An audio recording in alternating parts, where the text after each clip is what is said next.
la dernière sortie du ministre de l'administration territoriale, Paul Atanga-Ndji, dans un communiqué presque musclé. Paul Atanga-Ndji interdit dorénavant des débats au Cameroun, débats où on aborde la santé du président de la République, son Excellence Paul Biya. Tentative de faire reculer la liberté d'expression à ce point-là est une tentative extrêmement vicieuse.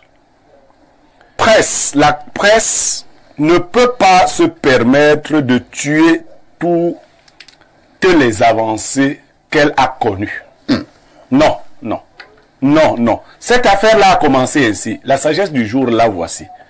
Si vous laissez votre enfant insulter ses oncles, donc vos frères et sœurs, cet enfant finira par vous insulter. Ces affaires-là ont commencé comme ça. On a dit, je vous disais ici, le jargon était devenu zoologique. Il y avait les abeilles, il y avait les serpents. Je vous ai dit que là où on va dans le zoo. Je vous ai dit qu'on est en train d'aller dans le zoo. Vous avez écouté, ça amusait les gens. Voilà où on en est. Et ça risque produire l'effet contraire à l'effet attendu. En 2024, on ne peut plus parler à un peuple en brandissant ce genre de choses. Ce n'est pas possible. Il ne faut pas négocier avec ce genre de choses. Dès que vous commencez à négocier ce genre de choses, on passe à la vie. Donc on ne va pas passer à la censure. Les médias auront le choix, soit de chanter l'hymne du Minat, simplement, parce qu'il va nous donner un hymne bientôt, soit de fermer.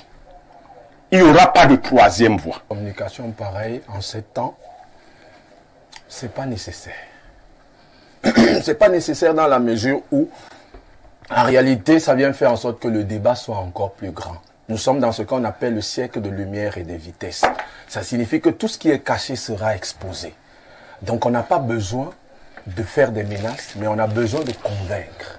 Et dans un temps comme celui-ci, il est mieux d'orienter les débats, de les contrôler que de les interdire. À un moment donné, nous avons besoin d'hommes crédibles pour communiquer pour le président de la République.